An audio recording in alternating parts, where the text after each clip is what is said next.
electrified version of Citroen's Berlingo small MPV has remarkably few compromises over its combustion engine counterpart, and for the 2024 model year was usefully improved with a smarter look and an enhanced 198-mile EV range to create the car we're going to look at here.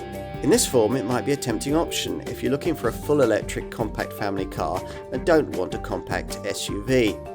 Here there's the option of a 7-seat cabin too, which is rare to find in an EV at present.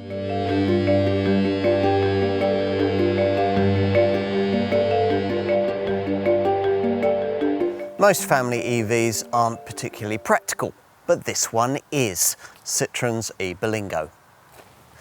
This little electric MPV is based on the Berlingo van, of course, and it's been with us since 2020, when Citroën introduced it to replace combustion versions before realising people still wanted them. Though the numbers of this electric model sold here since then have been modest, they've been sufficient to convince the brand that there's still a market for the updated version that we look at here, which continues to sell alongside its near-identical Stellantis Group close cousins, the Peugeot E-Rifter and the Vauxhall Combo Life Electric, as well as another clone, the Toyota ProAce City Verso EV. Actually, quite a lot of significance has changed here. Driving range, cabin tech, seats and dash design.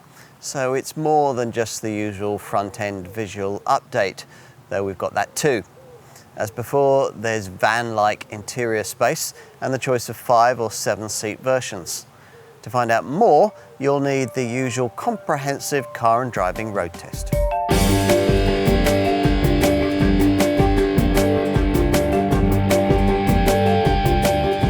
Citroën has fitted this improved E-Berlingo with the Stellantis Group's latest 52 kWh battery, and that, as you might hope, makes a useful difference to range capability. That's now up by 20% to 205 miles between charges. The battery energises much the same 136 horsepower motor as before, and range can be enhanced by using a new regenerative braking system, which the driver can adjust through 3 levels using paddles behind the steering wheel.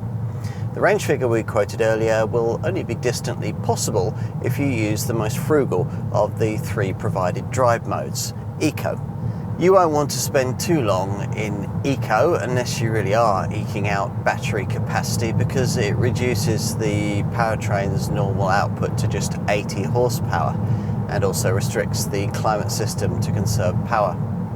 Citroën recommends that you do most of your driving in the normal setting, which increases the motor output to 107 horsepower.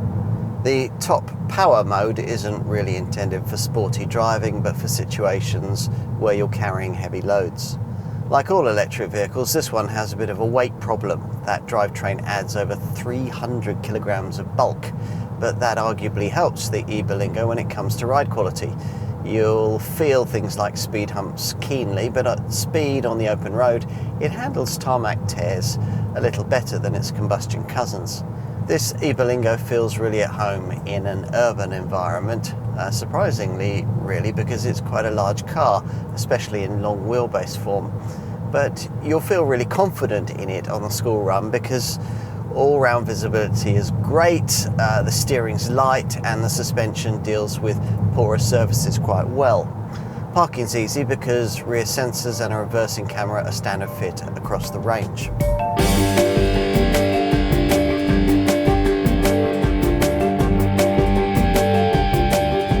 Now, you won't be choosing an E-Berlingo if vehicle aesthetics are top of your list of buying priorities, but you'll want, at the very least, for your choice of MPV not to look too van-like, or at least modern anyway, which is the thinking behind this improved E-Berlingo's update of identity.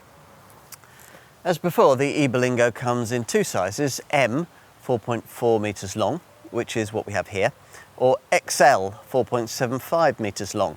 And depending on your spec choice, your E-Berlingo will come with either 16-inch steel wheels or these 17-inch topaz alloy rims.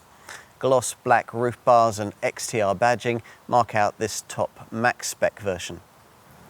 All the main product update differences are at the front end, where the grille and the bumper now form a single block with the brand's latest logo at the centre.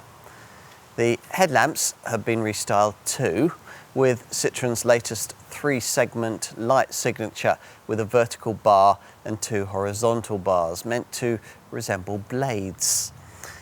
Now, this top version gets an aluminium effect lower skid plate too, with an infrared strip each side.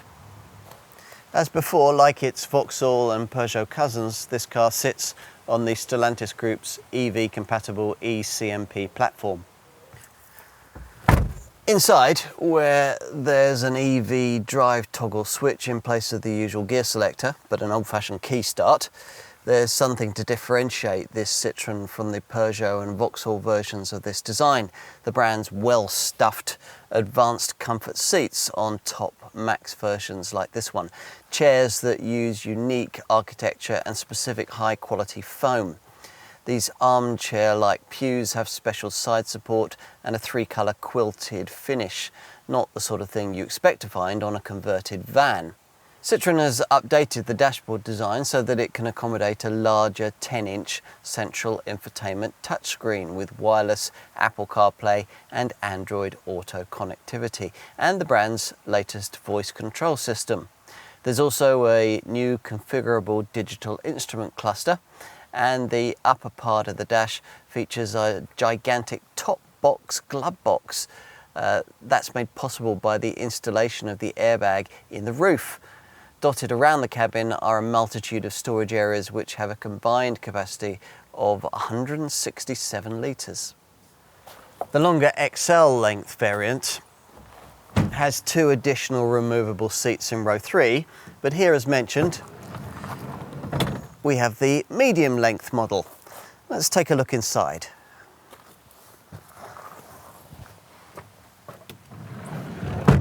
As before, there are 3 independent folding seats in row 2, though only on this top Max version. Otherwise you get a conventional bench.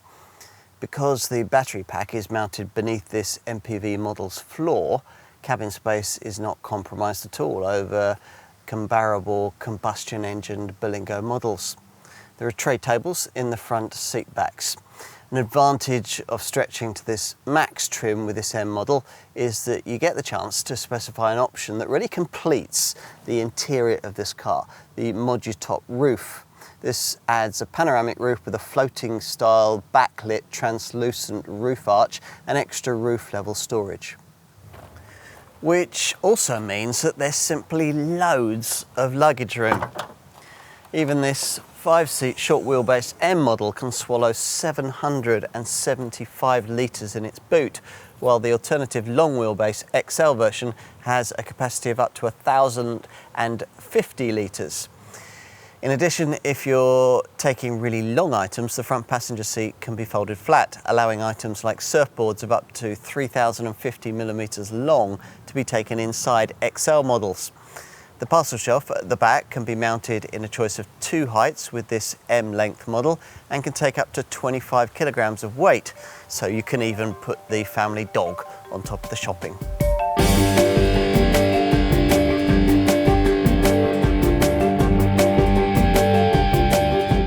Prices aren't too much different from before, starting from around £31,000 as we filmed in summer 2024 with base plus trim. Allow £900 more if you want to progress to the 7-seat XL body style, which only comes with plus spec. Now you'll have to allow a premium of around £2,500 over the base M version if you want this top Max spec. To give you some perspective, these e-Berlingo asking prices represent a premium of just over £4,000 over an automatic variant of the continuing Blue HDI diesel version of this model, and they're nearly £8,000 more than a Berlingo diesel with a manual gearbox. So you've really got to want to make the switch to EV. With either powertrain, you'll need this top Max spec if you're to feel really good about owning a Berlingo MPV.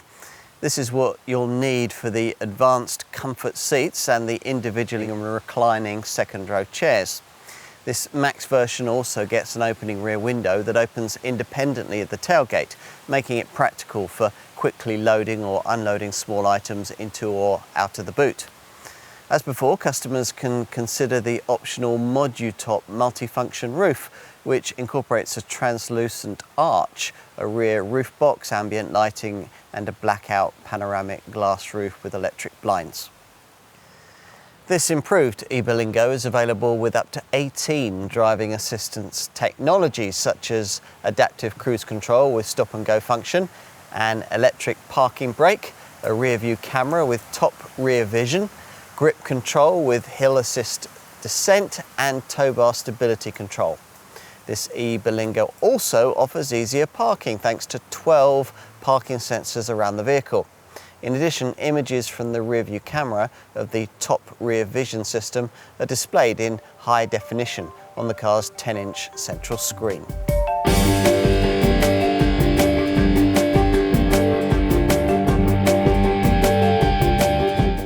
We mentioned the improved WLTP rated range in our driving experience section, 205 miles. To optimise range, you'll need to make full use of the car's regenerative braking system, regularly activating the provided steering wheel paddle shifters to maximise energy recovery during braking. As you'd want, the e-Berlingo supports up to 100 kilowatt rapid DC charging, with an 80% recharge taking less than 30 minutes. While a full charge from a 7.4 kilowatt single-phase wall box takes 7.5 hours, thanks to the 7.4 kilowatt onboard charger. Customers with access to 3-phase power can specify an optional 11 kilowatt onboard charger that will charge the e-Berlingo in 4 hours 45 minutes when using a wall box that also supports this faster home charging solution. As usual with a compact zero emissions EV model, there's a benefit in kind first year tax rate of 2%. That applies until 2025, as does exemption from the London congestion and low ultra emissions charges, but after that things are likely to change. Insurance groupings are 20p or 21p. Maintenance intervals are much as they would be for a combustion model, but there'll be less for the workshop to do, so costs should be lower. There are plenty of Citroen outlets to choose from, so you should never be too far from one. So that you can budget ahead, the French car maker offers its Citroen maintenance scheme that lets you pay either a one-off fee or monthly instalments to cover the cost of the routine upkeep of your car for as long as 3 years and 35,000 miles.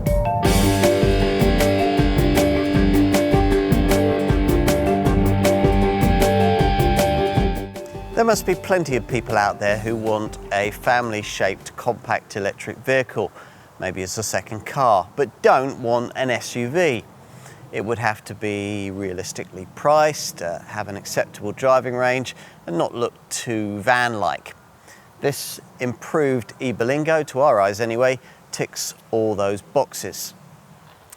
For whatever reason, there's a bit less of a whiff of LCV here than there is with this model's two Stellantis Group cousins, the Vauxhall Combo Life Electric and the Peugeot E-Rifter. And the option of having 7 seats gives this Citroen a big advantage over a comparably sized and probably pricier all-electric compact SUV. Plus, this Berlingo can be a van if you need it to be. Jack of all trades then, and master of one. The art of bypassing fuel stations.